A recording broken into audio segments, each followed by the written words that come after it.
ఓం నమః శివాయ. ఓం నమో నారాయణాయ. కర్మ నివారణ కాళభైరవాయ నమో నమః. ఓం కాళకాలాయ విద్మహే కాళాతీతాయ ధీమహి తన్నో నరదృష్టి నివారణ కాళభైరవ ప్రచోదయాత్. హరి ఓం. ఓం మహాదేవ్యై చ విద్మహే విష్ణుపత్నీ చ ధీమహి తన్నో మహాలక్ష్మి ప్రచోదయాత్. హరి ఓం. మా ఛానల్కి స్వాగతం. చూస్తున్న వీక్షకులకు ప్రేక్షకులకు ప్రియ కాళభైరవ భగవద్బంధులకి స్వాగతం పలుకుతూ మమ్మల్ని ఎంతగానో ఆదరిస్తూ ఉండబడినటువంటి ప్రియ సోదరీమణులకు అందరికీ కూడా వరలక్ష్మీదేవి అమ్మవారి యొక్క శుభాకాంక్షలు, ఆశీస్సులు. శ్రావణ మాసంలో అందరికీ శుభాలను, జయాలను, ఐశ్వర్యాలను ప్రసాదించాలని, విద్యార్థులకు విద్యాలక్ష్మిగా, ఉద్యోగస్తులకు ఉద్యోగలక్ష్మిగా, వ్యాపారస్తులకు వ్యాపారలక్ష్మిగా, ఐశ్వర్యవంతులకు ఐశ్వర్యలక్ష్మిగా ప్రసాదించాలని మనసారా కోరుకుంటూ ఆశీర్వచనం.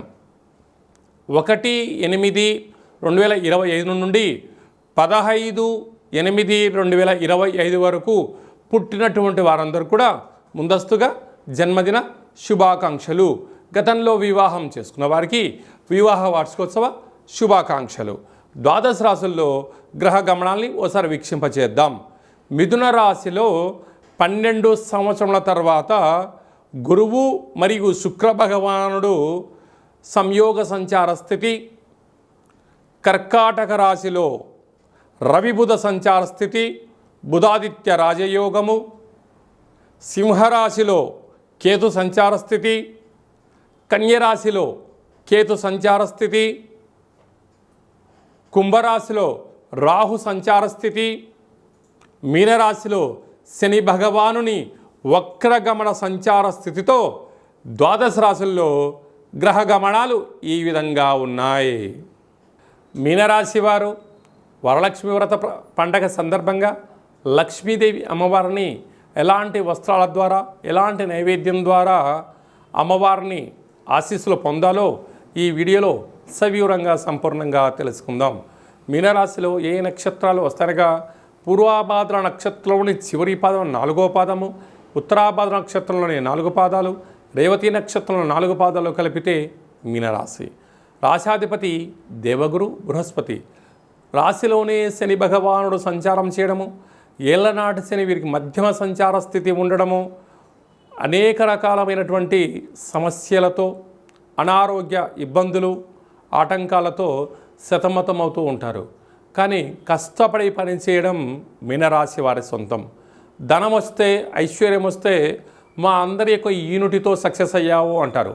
మీరు ఫెయిల్యూర్ అయితే ఇది నీ ఒక్కడి వల్లే అయిందని చెప్పి మీ మీద నిందలు వేయడానికి అనేక మంది పొంచి ఉన్నారు. తస్మాత్ జాగ్రత్త. తొందరపడి ఏది ఎలాంటి నిర్ణయాలు తీసుకోవద్దు.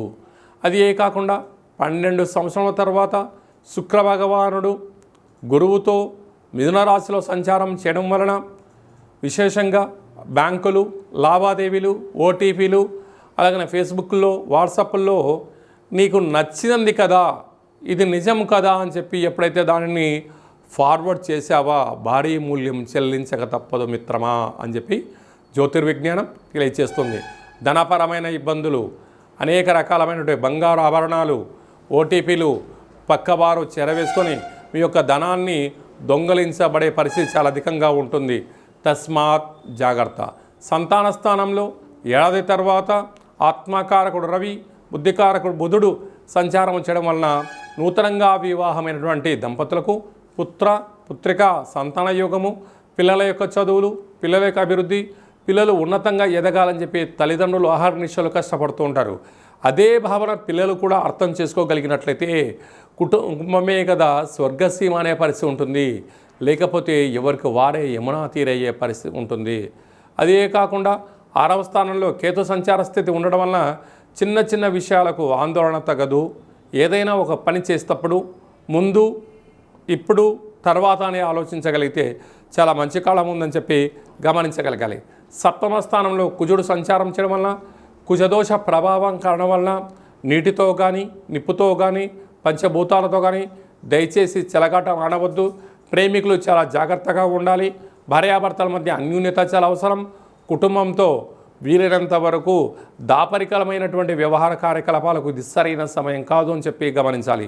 రహస్య చర్చలకు, రహస్య మంతనాలకు ఇది సరైన సమయం కాదు. వీలైనంత వరకు మౌనము, ధ్యానము, ఆధ్యాత్మిక చింతన, సత్ప్రవర్తన, ఆరోగ్యంగా ఉండగలిగినట్లయితే ఈ యొక్క శని యొక్క తీక్ష ప్రభావం తగ్గి, కుజదోష ప్రభావం తగ్గి, ఆయుర ఆరోగ్యాలు మీ సొంతమవుతాయని చెప్పి గమనించాలి. ఈ శ్రావణమాస సందర్భంగా లక్ష్మీదేవి అమ్మవారికి వీలైనంత వరకు సువర్ణపు అంటే బంగారు రంగు లేకుండా పసుపు రంగు వస్త్రాలతో అలంకారం చేయడము, చామంతులతో అమ్మవారికి పూజ చేయడము, శక్తి కలిగితే బంగారు పూలతో అర్చన చేయడము, బంగారు ఆభరణాలను అమ్మవారి దగ్గర పెట్టి నైవేద్యంగా ఏర్పాటు చేయడము, అలాగనే శనగపప్పుతో కూడుకున్న ఆహారాన్ని నైవేద్యంగా పెట్టి శనగలను భక్తులకు ప్రసాదంగా పంచగలిగినట్లయితే మీ జీవితం సువర్ణమయం అవుతుందని చెప్పి గమనించాలి. అలాగనే సాఫ్ట్వేర్ ఉద్యోగస్తులు, హార్డ్వేర్ ఉద్యోగస్తులు, స్వయం వృత్తులు, సేవారంగాలు, వ్యాపార కార్యకలాపాలు ఆచరింపజేసేంత వరకు చాలా మంచి కాలం ఉందని చెప్పి గమనించాలి. మనకు శ్రావణ మాసంలో ముఖ్యమైనటువంటి పండగల గురించి క్లుప్తంగా, సవివరంగా, సంపూర్ణంగా తెలుసుకుందాం. 1వ తారీఖు 8వ నెల 2025 శ్రావణమాస శుద్ధ అష్టమి శుక్రవారము సందర్భంగా ఆ రోజు స్వాతి నక్షత్రం అయింది కనుక స్వాతి నక్షత్రంలోనే సాక్షాత్గా మహాలక్ష్మీదేవి అమ్మవారు జన్మించడం జరిగింది కనుక కళౌ వెంకటనాయక అనగా వెంకటేశ్వర స్వామి వారిని స్మరించడం, ధ్యానించడం. మనము పసుపు రంగు వస్త్రంలో 27 నాణెములను ఉంచి, కొబ్బరికాయను ఉంచి, నవధాన్యాలను ఉంచి ముడుపు కట్టడం వలన వచ్చే సంవత్సరం లోపల లక్ష్మీదేవి మన ఇంట స్థిర నివాసంగా ఉంటుందని చెప్పి గమనించాలి. 8వ తారీఖు 8వ నెల చాలా అరుదైనటువంటి కాంబినేషన్. 1-1-7-7 అంటే 7 కొండలు 7వ తారీఖు ఎలా చెప్పుకుంటామో 8వ నెల 8వ తారీఖు 2025 శ్రావణమాస 2వ శుక్రవారము మనం వరలక్ష్మి వ్రతం అని ఉంటాం. భూమండలం అంతను కూడా పెద్ద పండగ.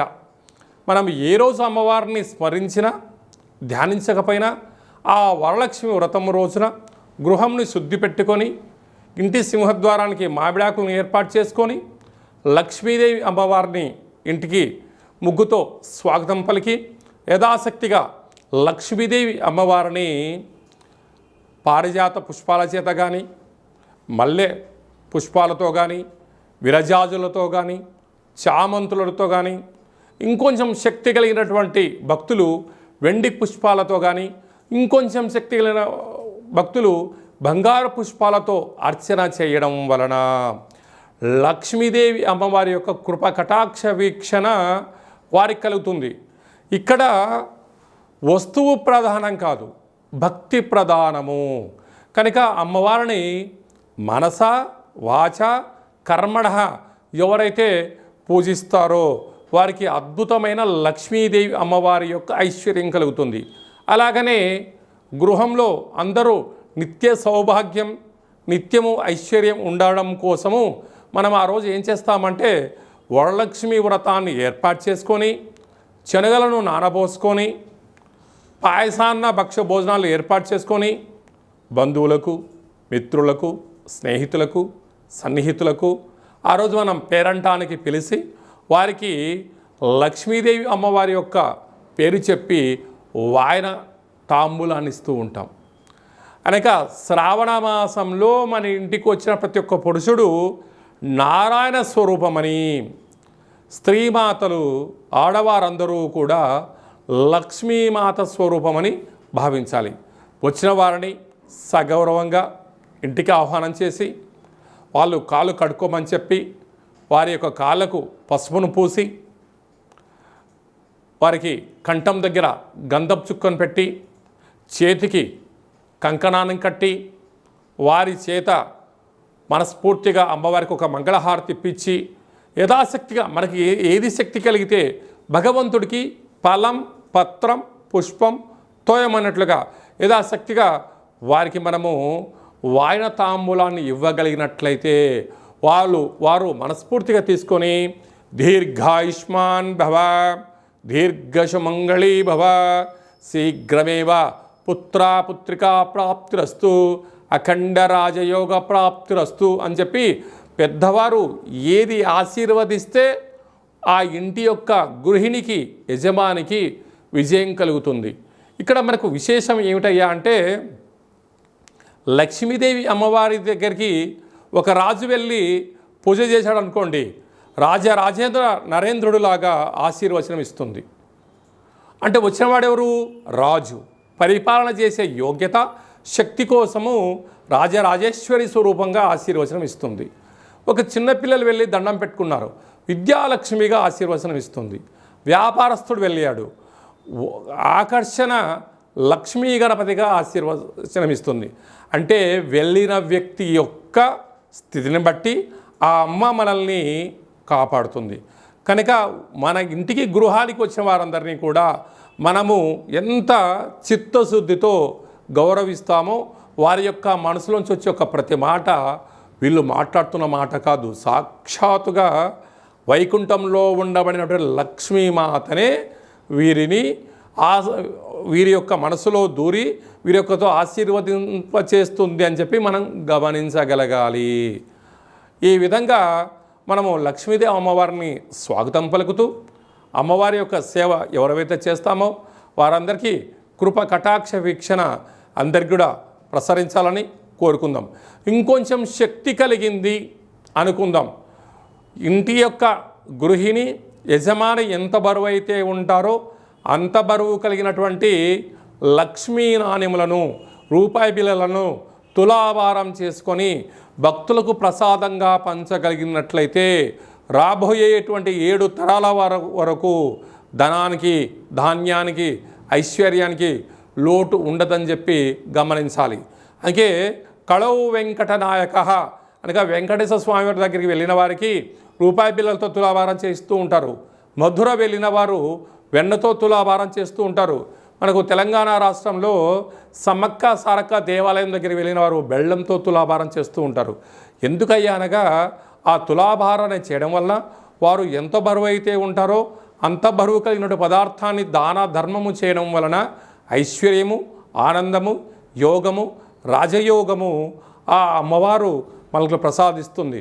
కనుక ఈ శ్రావణమాస సందర్భంగా మనమందరము కూడా ఇలాంటి తులాభార మహోత్సవ కార్యక్రమంలో పాల్గొందాం, అమ్మవారి యొక్క ఆశీస్సులు పొందుదాం. ఐశ్వర్యానికి, ఆనందానికి మన ఇంట లక్ష్మీదేవి స్థిర నివాసంగా ఉండాలని కోరుకుందాం. అదే కాకుండా మనకు 9వ తారీఖున రాఖీ పూర్ణిమ, రక్షాబంధనము, జంధ్యాల పండగ అంటారు. అనగా బ్రాహ్మణ, వైశ్య, క్షత్రియ, విశ్వకర్మలు, పద్మశాలీలు ఈ 5 వర్ణాల వరకు యజ్ఞోపవీతం ఉంటుంది. ఆ రోజు యజ్ఞోపవీతం మార్చుకోగలగాలి. తల్లిని మించిన దైవము లేదు, గాయత్రి మంత్రాన్ని మించినటువంటి మంత్రము లేదు, సుదర్శన యంత్రాన్ని మించిన యంత్రము లేదు అని చెప్పి మనకు వేతం చెప్తుంది. కనుక నువ్వు ఏ రోజు ఏం చేసినా చేయకపోయినా ఈ శ్రావణమాస పూర్ణిమ సందర్భంగా యజ్ఞోపవీత ధారణ చేసి కనీసం ఒక 108 సార్లు, కుదరలేదు కనీసం 27 సార్లు గాయత్రి మంత్రాన్ని ఓం భూర్భువస్వః తత్స్వవితుర్వరేణ్యం భర్గో దేవస్య ధీమహి ధియో యో నః ప్రచోదయాత్ అనేటువంటి మంత్రాన్ని ప్రాతకాలము, మధ్యాహ్నము, సాయం సంధ్య గావిత్రి, సావిత్రి, మహాసరస్వతి అంటే అమ్మవారు ఈ 3 రూపాల్లో ఉంటూ మనల్ని కాపాడుతూ ఉంటుంది. అయితే బ్రాహ్మణులకు ఎవరైనా దండం పెడితే దీర్ఘాయుష్మాన్ భవ, దీర్ఘసుమంగళీ భవ అని ఆశీర్వదిస్తుంటారు. అంటే అది ఎక్కడి నుంచి వస్తుంది? గాయత్రి మాత వాళ్ళను రక్షిస్తుంది. వైశ్యుల అంటే కోమటలు వైశ్యాసు దగ్గరికి వెళ్ళి మనము నమస్కారం పెట్టామనండి, వాసవి మాత దేవ్యీ నమో నమః అంటారు. అంటే వాసవి మాత వాళ్ళను చల్లగా ఆశీర్వదించడం వలన, వాళ్ళు త్రాసు తక్కడను పూచడం వల్ల వాళ్ళు అపార కుబేర సంపన్నులు అవుతారు. విశ్వకర్మలు ఉంటారు, వారు శిల్పాలను చెక్తూ ఉంటారు, వడ్రంగి పనులు కార్యకలాపాలు చేస్తూ ఉంటారు. అంటే సృష్టికి ప్రతి సృష్టి చేసే శక్తి విశ్వకర్మలకు ఉంటుంది. అందుకే అంత కృష్ణ పరమాత్ముడు కూడా అక్కడ సంపూర్ణమైనటువంటి ద్వాపర యుగమంతను కూడా ఒక మాయా ప్రపంచాన్ని సృష్టించాడని చెప్పడం జరుగుతుంటుంది. వారు ఈ మంత్రాన్ని ఉచ్చరింపజేయడం వల్ల వారు చేస్తున్న పనులలో నైపుణ్యత పెరుగుతుందని చెప్పి గమనించాలి. అలాగనే పద్మశాలీసు వారు లేకపోతే దేవతలకు మనుషులకు వస్త్రధారణ లేదు కనుక వారు మంచి వస్త్రాలు నేచి వారు మనకు మంచి వస్త్రాలు అందజేయగలిగారంటే వారు ఈ 5 వర్ణాల వాళ్ళు యజ్ఞోపవీతం ధరింపచేయాలని చెప్పి తప్పక గుర్తుపెట్టుకోవాలి. అలాగనే మనము శ్రావణమాస పూర్ణిమ రాఖీ పూర్ణిమ అనగానే సోదరుడికి సోదరి అటు అక్క కానీ ఇటు చెల్లెలు కానీ వీరు వెళ్ళి వారి యొక్క యోగక్షేమాలు కనుక్కొని అన్నకు రక్షాబంధనము కట్టడం వలన ఆ అన్నా చెల్లెల యొక్క బంధము మైత్రి ఆజన్మాంతం ఉంటుంది. చూడండి, మనం అమ్మ అంటాం అంటే 2 పెదాలు కలుస్తాయి, నాన్న అంటాం 2 పెదాలు విడిపోతాయి. కానీ అన్న అనగానే అమ్మలో సగభాగం నాన్నలో సగభాగం, అంటే అమ్మలో సగభాగం నాన్నలో సగభాగం. అలాంటి సోదరుడికి సోదరీమణులు వెళ్ళి రక్షాబంధనాన్ని కట్టి వారి యొక్క ఆశీర్వచనం తీసుకొని వారి నోటిని తీపి చేయడం వలన వారు ఆజన్మాంతంగా బావమరిది బతుకు కోరుతాడు అని చెప్పి మనకు ధర్మాలు చెప్తూ ఉంటాయి. ఏదన్నా వ్యాపారాలు చేసేటప్పుడు ఏదన్నా ఆలోచనలు చేసేటప్పుడు సొంత తమ్ములను కూడా పక్కన పెట్టి బావమరిదిని పక్కన పెట్టుకోమని చెప్పి పెద్దవాడు చెప్తూ ఉంటారు. ఎందుకనగా తన చెల్లెలి క్షేమాన్ని తన అన్న కోరుకుంటాడు, భావక్షేమాన్ని బావమరిది కోరుకుంటాడు.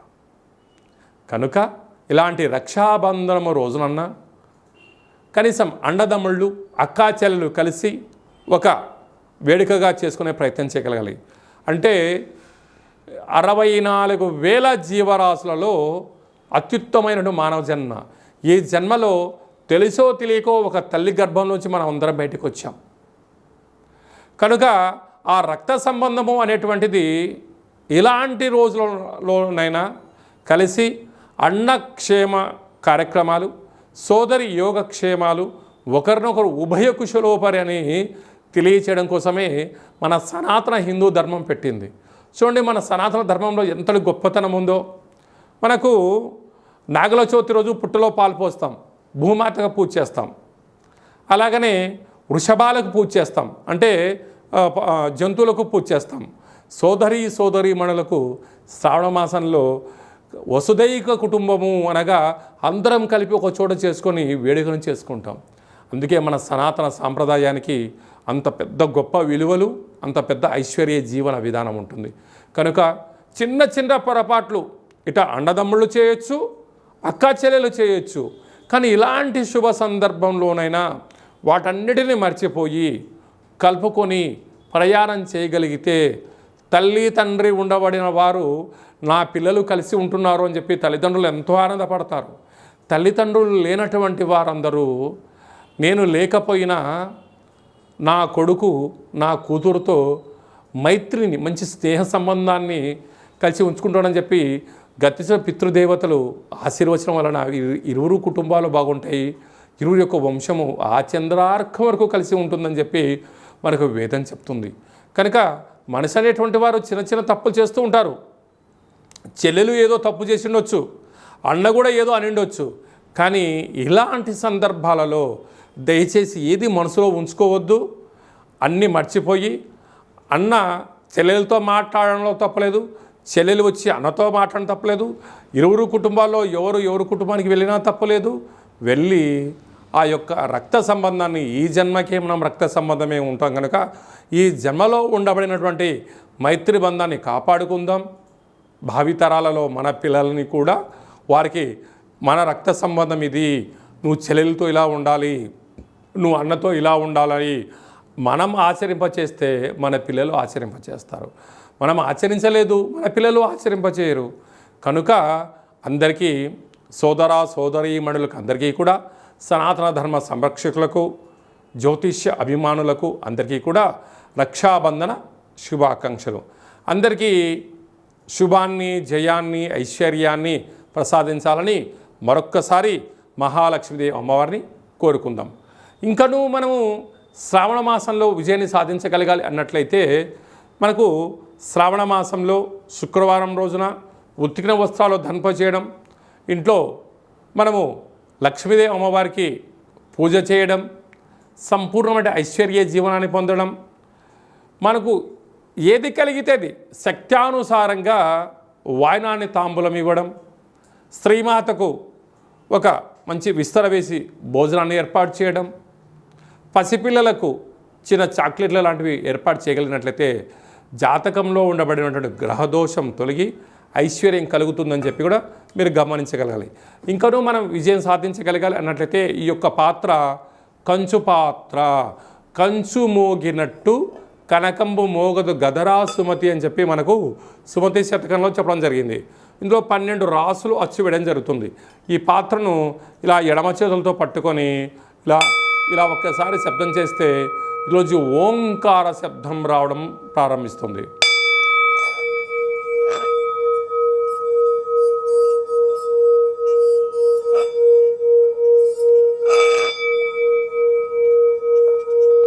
ఇలా శబ్ద తరంగాల్ని ఏర్పాటు చేయడం వలన ఉదయము సాయంత్రము మనము పూజ చేసిన తదనంతరము గృహంలో మనం ఇలా ఓంకార శబ్దాన్ని సృష్టించడం వలన గ్రామంలో, దేశంలో సంచరించేటువంటి లక్ష్మీదేవి గళ్ళు గళ్ళుమంటూ మన ఇంట్లోకి రావడం, మన ఇంట్లో ఉండబడినటువంటి జ్యేష్ఠాదేవి బయటికి వెళ్ళిపోవడం జరుగుతుందని చెప్పి కూడా గమనించాలి.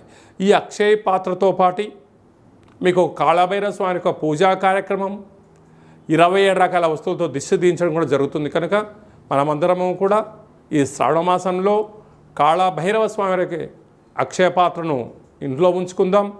ఐశ్వర్యానికి, ఆనందానికి స్వాగతం పలుకుతామని చెప్పి గమనించాలి. మీ వ్యక్తిగత జాతకం తెలుసుకోవాలనుకుంటున్నారా?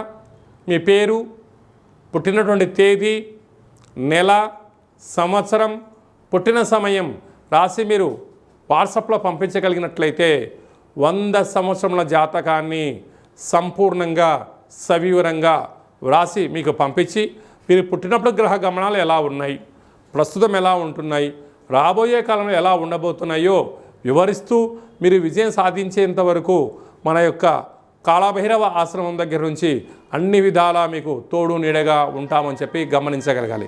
అదే కాకుండా కూడా చాలామందికి పుట్టినటువంటి కాల సమయంలో డేటా బర్తులు లేనటువంటి వారికి మీ పేరు యొక్క మొదటి అక్షరాన్ని అనుసరిస్తూ, రాశిని అనుసరిస్తూ, గవళ ద్వారా అనగా రమణ శాస్త్రం ద్వారా భూత, భవిష్యత్, వర్తమానాన్ని తెలియజేయడం జరుగుతుంది. కనుక జాతకాన్ని తెలుసుకుందాం, జీవితంలో ఉండబడిన అడ్డంకులను తొలగించుకుందాం, ఐశ్వర్యాన్ని, ఆనందాన్ని పొందుదామని చెప్పి గమనించాలి. కనుక ఆసక్తి గలవారు అపాయింట్మెంట్ తీసుకొని సంప్రదించగలరు. అందరికీ ఈ శ్రావణ మాసంలో శుభం, జయం, లాభం జరగాలని కోరుకుంటూ ఆశీర్వచనం. ఓం శతమానం భవతి శతాయు పురుష సతేంద్రియ ఆయుష్యేవేంద్రియే ప్రతిష్టతి ధనం ధాన్యం బహుపుత్రలాభం శత సంవత్సరం దీర్ఘమాయు సర్వే జనా సుఖినో భవంతు లోకా సమస్తా సుఖినో భవంతు సర్వం మహాలక్ష్మీదేవతార్పణమస్తు. హరి ఓం. ఈ వీడియో మీకు నచ్చినట్టయితే లైక్ చేయండి, షేర్ చేయండి. అందరికన్నా మీ వ్యక్తిగత జాతకాన్ని ముందుగా మీరు తెలుసుకోవాలి అనుకుంటున్నట్లయితే మా ఛానల్ని సబ్స్క్రైబ్ చేసుకోండి, గంట సింబల్ ప్రెస్ చేయండి, అలానే బటన్ కూడా తెలియచేయండి. హిందూ ధర్మాన్ని కాపాడండి.